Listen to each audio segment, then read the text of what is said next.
Hello, and welcome to Exploring Axon, a podcast where we discuss Axon Framework, Axon Server, and their ecosystem. I am your host and a software developer at Axonic, Sara.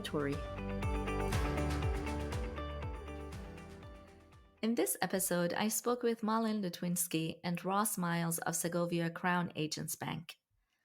Segovia provides a safe, secure, and reliable platform using APIs to facilitate payments in various nations with complex banking and financial transactional needs. Because of the nature of their product, they had to choose a framework that was also reliable and capable of dealing with these complexities. The choice of using Axon Framework was an obvious one for their team, and we talked about the reasons why. I hope you enjoy our conversation, and let's have a listen. Hi, Bobby. Hi, Ross. How are you today? We're having a great morning. Thank you so much for joining me. Let's start by introducing yourself and telling us a little bit about yourself and where you are, and we can get started after a good start. So, Malin, would you like to start? Sure. Thanks for the introduction. My name is Malin. I work for Segovia now. I've been working here for a year. I'm currently talking to you from my flat in London, which I am very shortly departing for sunny St. Albans. Nice. Fantastic. Exciting weekend for you. Hi, Ross. How are you and where are you? Hi. Yes, my name is vastly easier to pronounce. I'm glad to announce, and I am based in Eastbourne, the UK. For those of you that don't know where Eastbourne is, which is 99.999, heck, 100% of your audience. It's somewhere near Brighton, and it's somewhere near London, if you can possibly take American distances as proximity. So I'm working at Segovia Crown Agents Bank. I've been here even less time than Malin. I have been here since October last year, and in that time I've been promoted, so I'm doing something right. Nice. No, I've been promoted from lead engineer to engineering manager because pretty much on day 4 of arrival, I was told that my engineering manager was moving on to better pastures or different pastures. So yeah, I find myself in the Surprise. really exciting. Yeah, I find myself in the really exciting role of being engineering manager of a great group of people. So Nice. yeah, I'm very That's always blessed. great. Nice. Very good. Yeah, for the listeners who were wondering why I was cracking up at the beginning because I couldn't pronounce Malin's name correctly. So, but You just did it perfectly. Great. Wonderful. So tell me a little bit about Segovia and what you do as a company. What is it based on? So if you'd like to start, Malin. Yes. Sure. So we, together with Crown Agents Bank, are now a business that's very much focused on connecting remote economies. So this is anything you can imagine that has either sanctions on the country as a whole or places where the people who live in these countries don't have access to bank accounts or a stable financial system. And the overall idea is that we want to make sure that those places don't get left behind just because of the lack of investment um, in financial systems there. So what we do is we send payments to people who don't have bank accounts. We send payments to people who do have bank accounts, but in sanctioned countries. And we facilitate a lot of charity payment and government fund payment to those countries by bypassing the government on the ground, which doesn't mean it's illegal. It just means it's less likely to be brushed under the table by some of the governments that consider doing that sometimes. Yeah, so that's really interesting. So, in doing so, I can imagine there's a lot of conflict that arises as you're dealing with different nations and different policies and things like that. So, how not to get too much into to the political conversation here, but how do you overcome that, and how do you make it possible so that people who don't have bank accounts be able to do these financial transactions more easily? Ross, if you'd like to, yeah. Sure. Yeah. So we have a lot of technical mechanisms that we overcome these things with, but we also have incredible relationships with the sorts of companies or clients and organizations that are trying to get the money there in the first place. So yeah, when you think of it as sending money from one geographic location to another, where it's very, very difficult to a frontier market, then absolutely, that is what we do. But we do it on behalf of people that make it ever so slightly logistically easier. So we might do it on behalf of the World Health Organization. We might do it on behalf of Save the Children. We might do it on behalf of any number of these sorts of organizations where it's I guess we start from an interesting starting point where someone is going, I want to be able to get funds to these people in these locales. And no one else is able to do it. It's like sometimes the phrase that's used. No one's even ready or got the risk appetite is the sort of industry lingo for it. And then there's a technical challenge itself. So we have an API and a UI that helps people make payments and foreign exchange through to these frontier markets, through to mobile network operator wallets, through to where there are bank accounts to bank accounts. But it's to say it's a incredibly complicated and fragile set of possible services that we integrate with would be an understatement. I think it's put it very lightly. Most of our challenges with systems where, for very understandable reasons, they are fragile. They're not always available. They're not always working. They may work. They may catch up later on, and that's pretty much normal for us. And you can probably start to see why we have the technology stack that we have when you consider our job, which is bridging from an API and a GUI that's trying to promote a very reliable, capable, trusted service. We're a regulated bank for a reason. So we give an interface of authority, if you like, and trust through to systems that we try and bridge to systems that are very fragile, can be often very transiently available or not, may have all sorts of interesting failure modes. And so we try and graft on top of that, again, this trusted interface on top of a extremely complicated and very, very fluid set of systems. Very nice. And Malin, I know you had some points that you wanted to also mention. One of my favorite comparisons here is that we don't fill a niche, we fill a crater. Because we are going breadth first. And that is quite the challenge in itself, because we are not just connecting with one country very well, we're trying to connect with as many countries as possible, which is very much aligned with the business idea to connect as many people as possible and not make, for example, restrictions on the kind of phones they can use to have their mobile bank accounts. So it's very much low tech first, breadth first. And we can only really do this because we don't just have amazing connections on the ground, but we also have amazing coworkers who live in those countries and maintain those connections for us. Very nice. You actually answered one of my questions, but two other popped up actually. So you talked about the technology a little bit, and we'll get into the software part of it. But you talked about the certain kind of phones or the devices that people need to use. So if we are talking about some areas that those devices are not available, are they then provided to people who want to use, or how do they get access to it? Interestingly enough, one of the things that I realized when I actually worked on the Africa Cup of Nations web portal years and years and years ago, and one of the things you found out is, although the devices vary dramatically, most people have one in many of these markets. It's the one thing they truly rely on is their mobile phone networks. That's where the trust is. So if you want to look at financial services more generally, we're a bank, so we have a regulated authority, blah, blah, blah. So we are something that people naturally in this sort of developed market tend to trust. But in other locations, those organizations haven't gained that trust or haven't earned it or have lost it. And the trust has been flipped to mobile network operators, which would sound a little bit crazy in our environment to go, I trust my mobile. Do you trust O2 that much or E that much? But not really. But that's because we've got other organizations we trust more. Whereas when it comes to these other countries, these other sort of frontier markets, things are different. And that trust is placed elsewhere. So they've usually got mobile wallets. They've usually got other mechanisms of deposits and repositories of money that aren't in traditional banks that are regulated by the systems they have, because for whatever reason, that's not where the trust resides. So more often than not, it's not a question of do we need to distribute any devices or anything like that. It's how do we bridge the technical challenges from one network operator to another locale, whilst doing it with a sanction sensitive approach, whilst making sure that we validate as much as possible before we transfer funds around. And also at the same time trying to get the best prices on FX. That is often an interesting concept in itself. Some countries, by the way, have more than one exchange rate.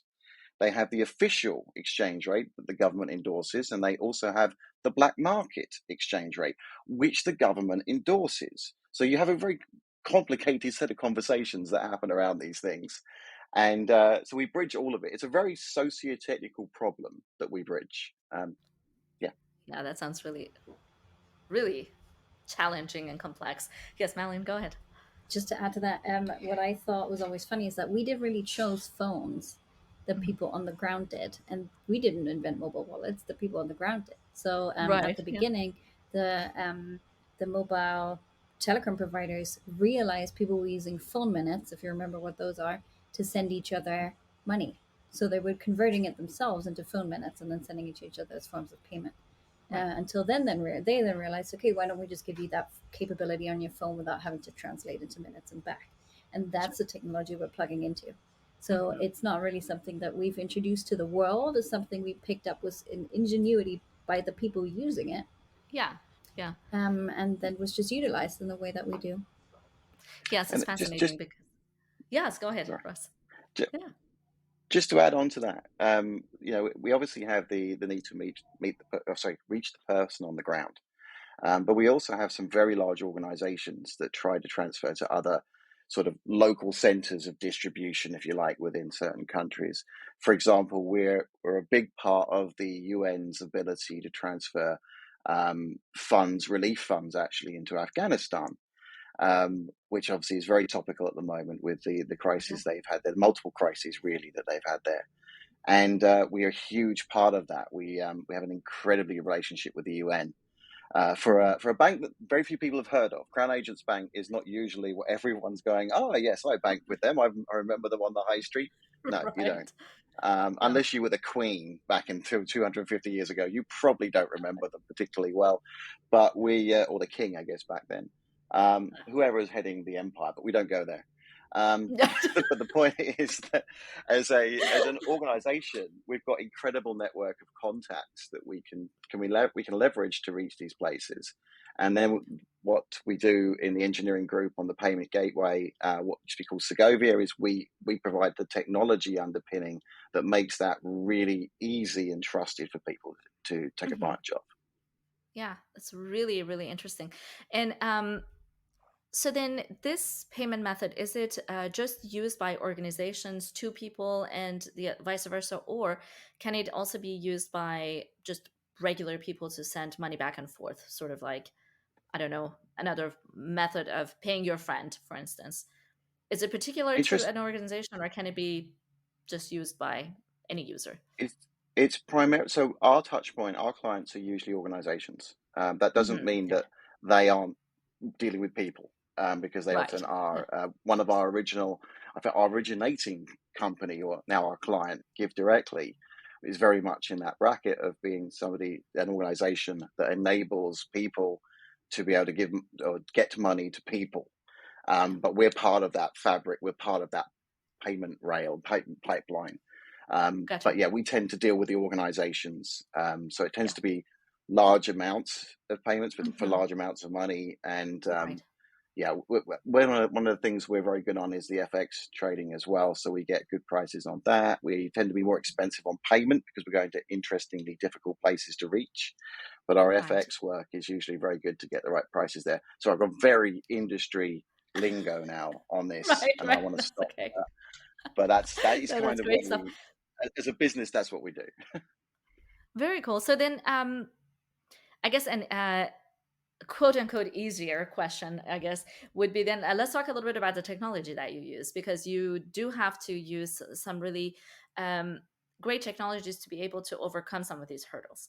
Now, being in a financial sector, it kind of makes sense to use event sourcing. But can you tell us a little bit about why you particularly chose to maybe go to more of a um, we're going to talk about CQRS. So maybe we start with that, maybe using the CQRS and modeling your architecture a little bit differently to serve these purposes of, transitioning money from one place to another, or taking care of these financial needs that you have. So tell me a little bit about that, Malin. Go ahead. So I wasn't around for the time when this decision was made, but I am still around to appreciate the decisions that were made. And I think if you really boil down banking, what we do is we send payments. We do that quite a lot. And especially in our industry, we do it in slightly different ways for slightly different regions. So one Right. of the things that's really helping us is to have specific sagas or specific structures in place that will repeat or look similar, but have slight differences each time. And I think another one, and this is for me as a paranoid person who always thinks everything can go wrong, that will go wrong, other way around, will go wrong, that can go wrong, wrong. Christ, I'll try that again. Everything, We gotcha. Jesus. A pessimist and paranoid person. There you It's go. getting worse. It's getting worse by the minute. Ding, The fact that the database is event based. Mhm. So we have a constant stream of events, which means we could potentially see what went wrong in the past, and also maybe don't have any fragility worries in our database when it comes to replaying events or seeing Right. how things passed. That is something that I find incredibly important because, Right. as Russ said, sometimes we integrate with systems that aren't stable, and we need to just re-kick off a whole load of events, and that's much easier to handle in those situations. Yeah, and obviously you want to be able to see how everything happened exactly as they did, and how you get to the state that you are currently.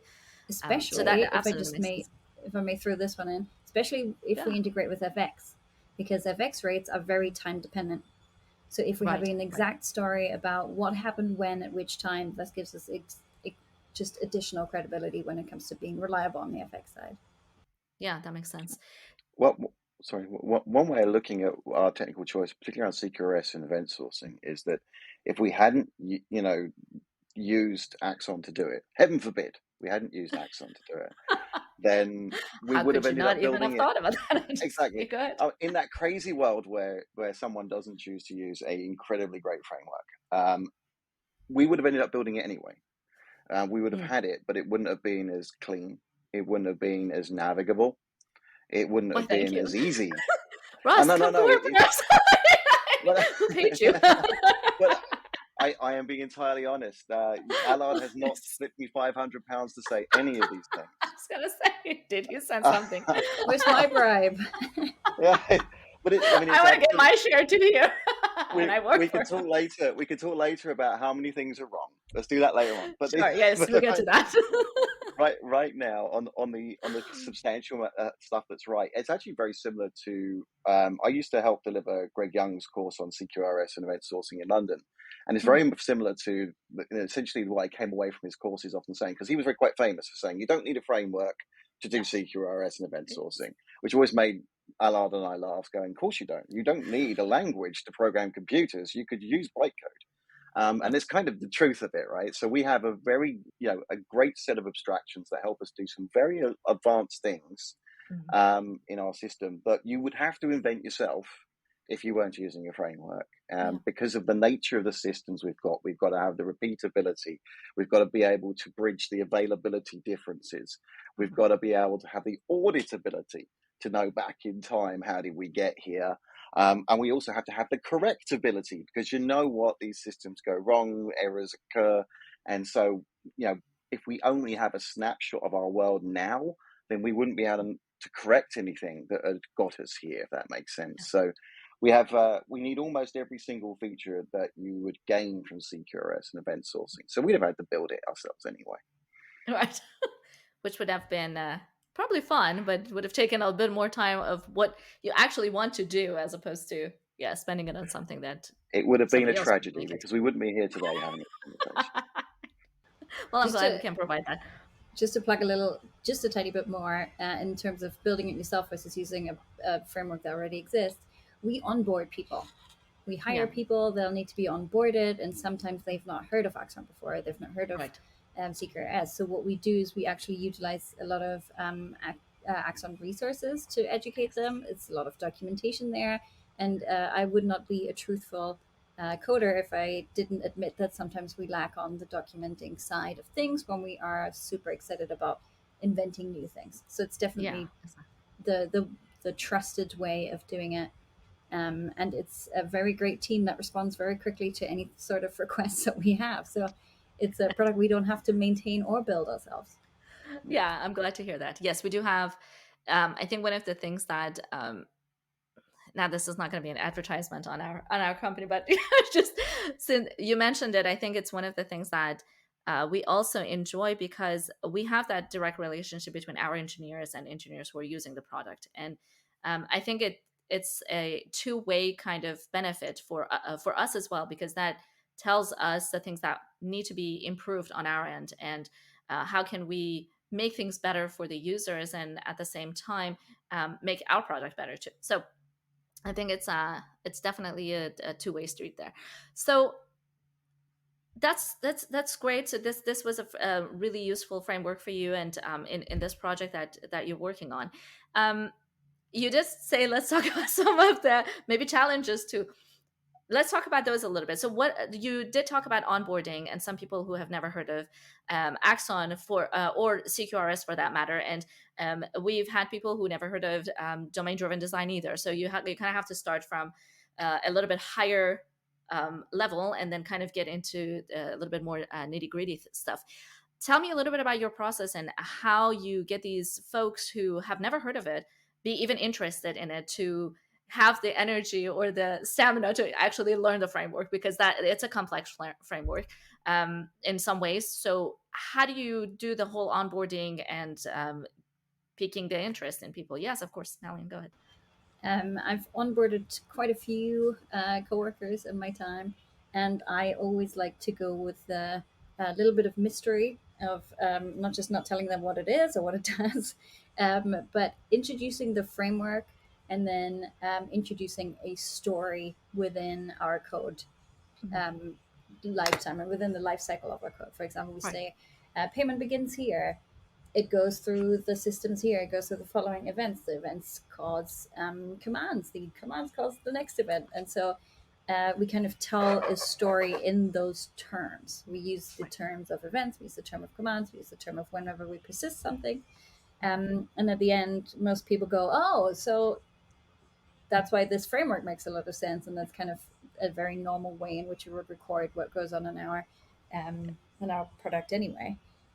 Furthermore, it really does help to kind of get the grips at the very beginning on just like the basics, what it means, what it stands for, what do we want to achieve, and then we just basically do a walkthrough and show that these things are important and these things are solved by the way we've chosen this architecture.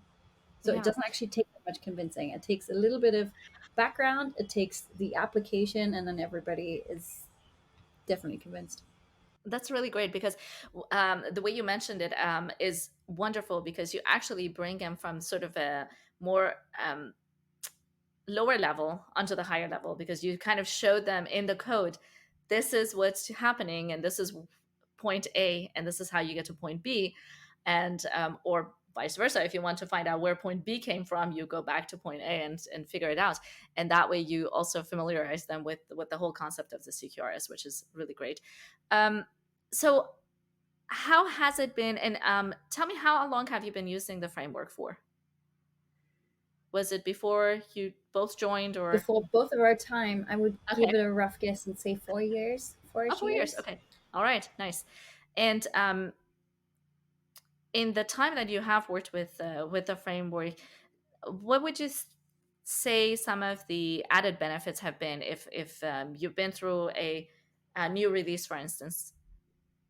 What kind of things that you've seen that were beneficial? What kind of things that you'd like to see coming up? Because I think that's also really important to know. I, Go for I it, can Ross. I can say what it was like for me when I was being interviewed by Malin. Actually, there's a story about this. I remember asking a question, and I was blown away by the answer. I said, "How?" And first of all, I was blown away in a good way and a bad way for two different questions, really. So the first question is, how frequently do you release to production? And Uh-huh. it's approximately every week. Which I'll Yeah. be honest, coming from other backgrounds, I was like, that's pretty loose. I get away with any day. So I was like, okay, that's all right. That sounds cool, but it doesn't feel very aggressive. Hmm. And then but the question that really blew me away was the answer was we can do it any time. So I asked, what's it like doing a delivery to production? What happens when things go wrong? And the general response from running was it doesn't go wrong. And now that sounds a little bit optimistic, sounds a bit salesy, doesn't it? It sounds like Right. something from a brochure. And but it's not. It's actually, it seems to hold true. Our production deployments are done approximately once a week. We very rarely have any fundamental issue where we go, you know what, there's something to fix in the database, or we've Hmm. not got the migration right, or we've not got this working correctly. And I think that, it's a little hard to empirically prove that it's Hmm. because Axon works the way it does, but I think it's got to be related to the way that our system works on the basis of these ways it works internally, that we can have such confidence in Hmm. our production deploys.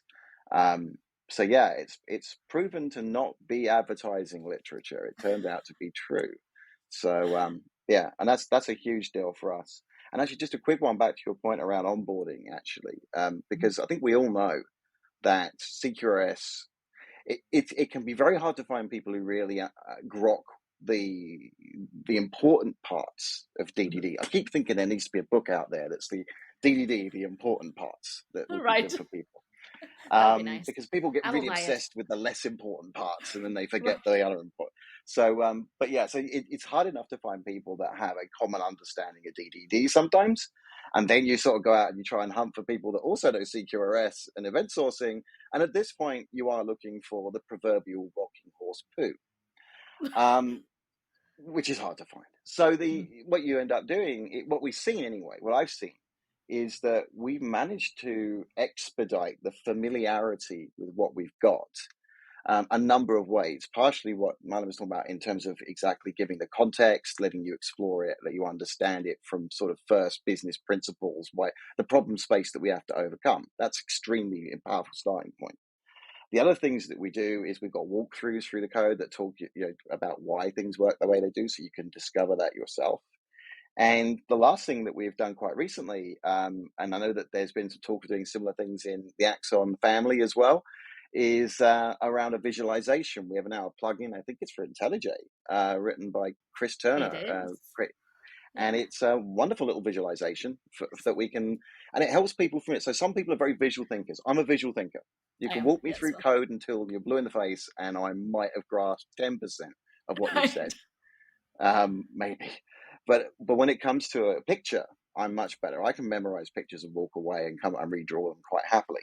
And so yeah, that was something that we talked about a while back, wanting to have, and it's Yeah. been it's been a real boon to us, and I think it will be an incredible boon for us going forward, Mhm. as we start to bring on more people. Because one of our big challenges as a company is we're growing, we're hiring, we're bringing new people in, Right. and that's great. But then there's, as I say, we're trying to find people who have experience of Axon and all these other bits and pieces, and so we're not. We're trying to find Yeah. people that are able and very, very willing to get to grips with these technologies and these Right. approaches, and we're doing our best to make that journey as quick as possible, quick and easy as possible. Yeah. I think it's really important to have the excitement to learn and want to discover new things for whoever's joining any team. I think that's the first thing that a lot of times I'm excited about too. If somebody's new joining the team here and okay, I know nothing about it, just put me right in the middle of it and tell me how it works, and they grasp it. So um, we talked a little bit about documentation, which is one of my passions, which is I gotta have documentation. Um, Tell me a little bit about how has the documentation worked for you when you were brought into this project and Axon was already being used, and you wanted to learn more about it and kind of find your way into your project specifically, and also how certain things worked within the framework. So I think for me personally, the route was along the lines of starting with the general principles through the Axon website. So either the training videos or just clicking through what things are, what's a command, what's an event, all these kind of things. But then we have, and I need to give credit where credit is due, an absolute incredible amount of internal documentation in the code that actually guides you through how Axon works. So we basically wrote in a guided tour. Start here. This is where payment starts, is born, and then follow the payment through its lifetime Yeah. until it finds its rightful place in the pocket of the person that should have the money. And throughout there, we basically highlight Axon features that make the specific problem that we're facing in that specific piece of the code clear. I personally haven't actually had to refer to too much Axon documentation after that, honestly, because the basics were what I needed to get Nice. familiar. And then the Yeah. code was how I really learned about how to use it. And Mhm. then I think the only thing I would be looking at the documentation for is just personal curiosity about like which parts of Axon we're not using to a full capability yet. Gotcha. But yeah, that's roughly And it for us. you talked a little bit about training. Do you mind sharing which trainings did you look into or were you interested in? So when I say training, I mean there's 2 YouTube videos Yeah. on Axon. Currently, I think there was some teasers about there being new ones released soon. So if Yeah. that Yeah. could happen, that would be fantastic. But further than that, that's basically it. That's all it took me to understand the. I Mhm. mean, not to brag, but they're very good to help people understand the basics. And I personally came in without ever having heard of Axon or event-driven Okay. design before. So Nice. that was, I think it's easier because our kind of product and industry screams for it. It makes Mhm. sense. It's the logical Yes. solution to a logical problem. I don't know if I would squeeze Axon into completely different problems that might need different architecture, but for us, it's intuitive. Yeah, it's sometimes interesting to see what industries use it, but for the most part, it's in the financial and e-commerce a lot of times as well. So wonderful. I'll come back to the training and I'll share some other resources with you if you're interested in the future. Um, fantastic. So in all of this, using this sort of newer framework to you and then onboarding people, and I'm really glad to hear that it's been so far a smooth sailing, if you would. Maybe not always smooth, but for the most part, maybe it is. Um, and we did talk a little bit about support. And I know that you do have a Slack channel with us that you can ask questions and things like that. And can you tell me a little bit about that experience and how has it been? And has it been super useful or do you hardly ever use it? I can't say because I I look. have access to all of them, so I see how you do, but I want to hear from your experience. So I mean, obviously, in my relatively short window, with having access to a Slack channel that Allard's actually on, Yeah. I found it wonderful to be able to abuse him on a minute by minute basis. So thank you for that.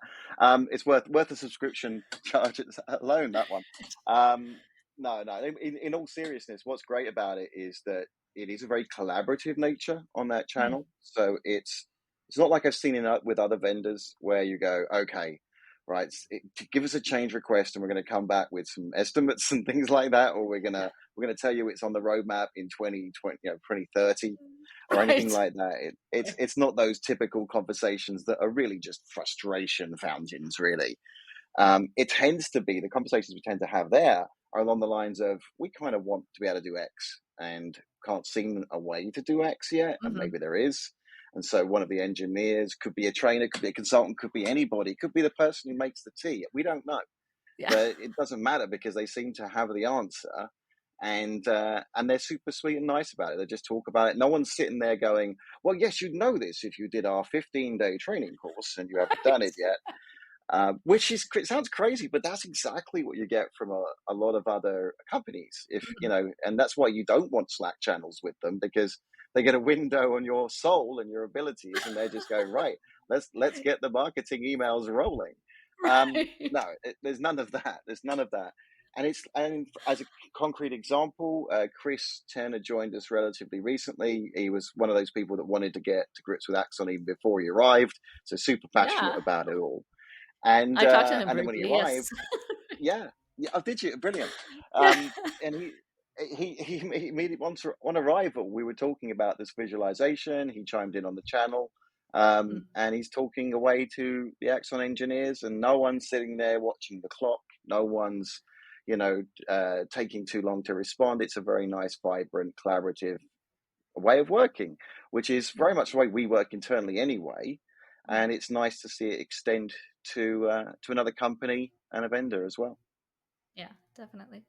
I can say from our side, we're very passionate about solving these issues that come in. As I mentioned, it's a two-way street. Whenever we're coming across a support question, it's always nice to see, okay, this user is using it in this way, and they are hitting some road bumps on the way, and how can we make it better, and how can we improve that? And we do have a lot of engineers who are really passionate and really curious to find out new ways of looking at it. And so it's really interesting. A lot of times we have weekly meetings with all the engineers, and you get to hear a lot of the discussion, and we have bi-weekly sessions that we talk about just support issues, and the kind of conversation that comes up, and how sometimes it gets very technical, and you can see a lot of the people who are joining those meetings are so interested and passionate in figuring out how to solve this thing, and they go and do pair programming and sit together, and they're like, yeah, let's recreate this issue and see how it's been for the customer, and how can we sort of improve and help them resolve it. And we don't always have the answers right away, but at least we try, which is What's really nice about it is it means we can be more open. So, yeah, absolutely. you have that sort of conversation with other companies. I've had conversations where I wanted to talk about things with people at a conference, for example, and I've mentioned it, and then 2 weeks later, I'm getting sales and marketing emails to make sure that my team and myself are up to speed on the latest thing, because I've mentioned I'm curious. Yeah. Whereas with you folks, I don't know if it's just the nature of where you recruit, or just the fact that you've done a really good selection of hiring nice people. Thank But you. you come across, well, you allow us to open up. You allow us to say we want to do X, and we don't suddenly hear, do you know what you want to do is get Axon server everywhere. We don't get that, right? It's possibly right. That might be the right advice pretty soon, but it is one of those things where we don't feel like. It's actually a great quote that a friend of mine gave me once when I was a consultant for a company that sold some software. And I used to say, I look forward to going to see our customers, because I'm always interested by what problems they've got. And his response was, yeah, but the solution is what we've got, right? It doesn't really matter what their problem is. You're going in with the solution. And I thought it hurt me. It cut me to my quick that's what I had to think like. And to your credit, to the organization's credit, you don't come across like that. It's not like, I see you're doing Hello World. Would you like Axon? No, we're definitely not to come across. I mean, obviously, we do have marketing and sales within the organization, and it's part of the organization. We love them because we do have some really great people who are not pushy, which is nice as well. But yeah, I think it's we do understand on our end as a developer, as somebody who wants to do development and wants to solve questions at hand, or find answers to your issues. We do understand that for instance, if I'm looking for an answer to an issue that I have, I don't necessarily want to talk to a marketing or salesperson. And that's something that we constantly tell each other too. It's like, do you want to go to a salesperson? No, we love our salespeople. We love our marketing. But some questions don't need to be directed right there at that moment. It can get there at some point in the future if there are solutions that need that route. That's fine. But right off the bat, if you're using the framework and you have an issue, let's say your snapshot is not showing the correct events or something like that, it's not, hey, let me send you to this training first and then we respond to your question. So that's definitely not something that we do, and we do understand the frustration around development. If you hit a roadblock, you want to just get past through it, and you don't want to deal with anything else other than the solution that can get you through the weekend and not cost you any sleep at night or anything like that. So that's really good to hear.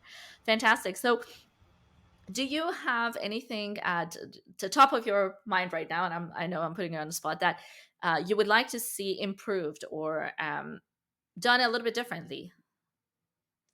I really think that as a company, you need to find a way that Allard can spend more time on vacation. He's They, on they, vacation right now.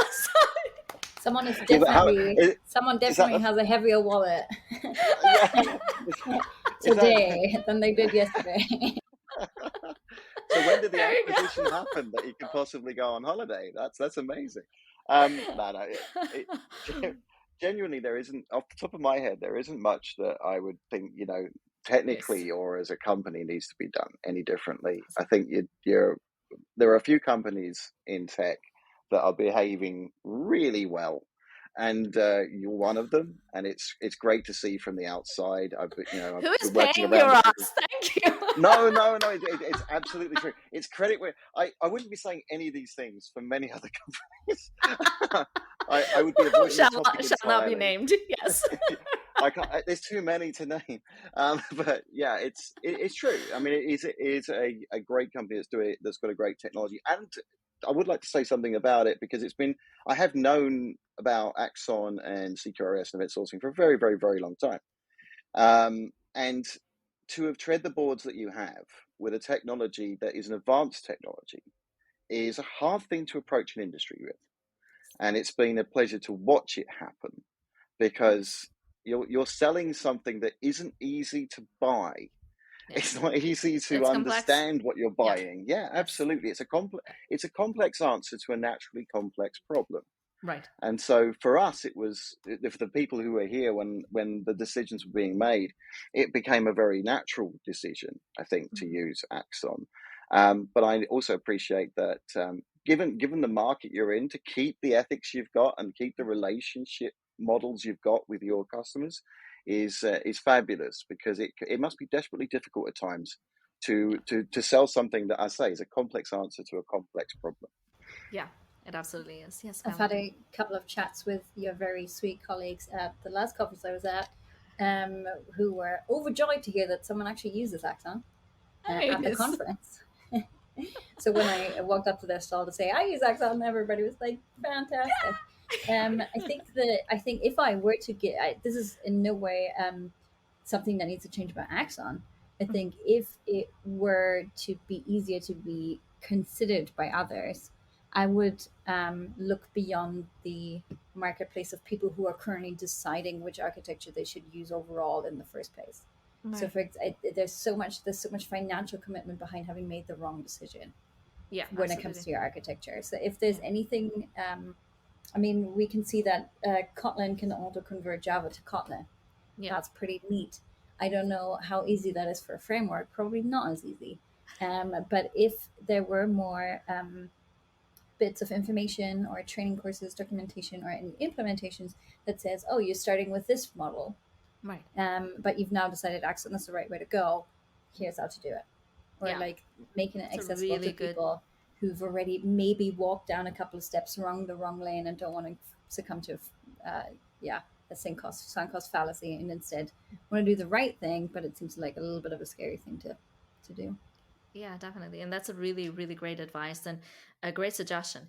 And that's one of the things that we a lot of times talk to new customers, for instance. If somebody comes in and we do have a solutions team who sits down with them and talks about their architecture, where they're at, where they want to be. And we do recommend, various forms of modeling. And you were talking about visualization. And actually, that was one of the conversations I had with Chris, which is how to visualize your your architecture, and how to make sure that you're designing it in a way that your APIs are modeled correctly. You're able to later on extract certain modules out of your current module and whatnot.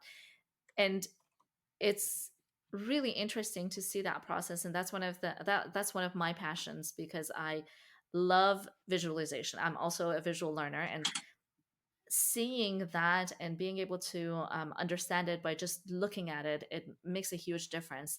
And those are some of the things that we are in the process of either improving or talking about how can we get some of these modeling tools to use in coordination with the framework. Or if you're using a certain type of architecture, how can you come into what we're recommending, and so on. So there are a lot of various conversations happening about that, which which is really great to hear that you feel sort of the same way, which is nice. So fantastic. I'm so happy to hear. I really didn't mean for this to be an advertisement on Axon. I'm like, we do great. But I'm so happy to hear that we are doing things that are working for you, at least, and working for your use case and your company. And the relationships are strong, and we can help each other to come to a better product on your end and our end as well. So thank you so much, both of you, for giving me your time today. I know it's a Friday and almost evening your time, and having this really wonderful chat with me. Really, really appreciate your time. Thanks for having us. I think a very lovely way to close out the week, if I may say so, at 4 p.m. Awesome. Fantastic. Thank you. Hey, it's past noon. You can close the week anytime you want. Amen. And what we should say is tune in next week for Axon, How It Ruined My Life, the follow-on episode. By Alan. Good, the bad, and the ugly. By Alan. He'll be back from vacation next week, so there you go. Perfect timing. We'll throw him right in there. All right. Thank you, guys. Have a great week. Talk to you soon. Cheers. Thank you for listening to my talk with Malin and Russ. Please join me next time as I talk to other wonderful guests with great projects and ideas. Until then, have a great time and happy coding!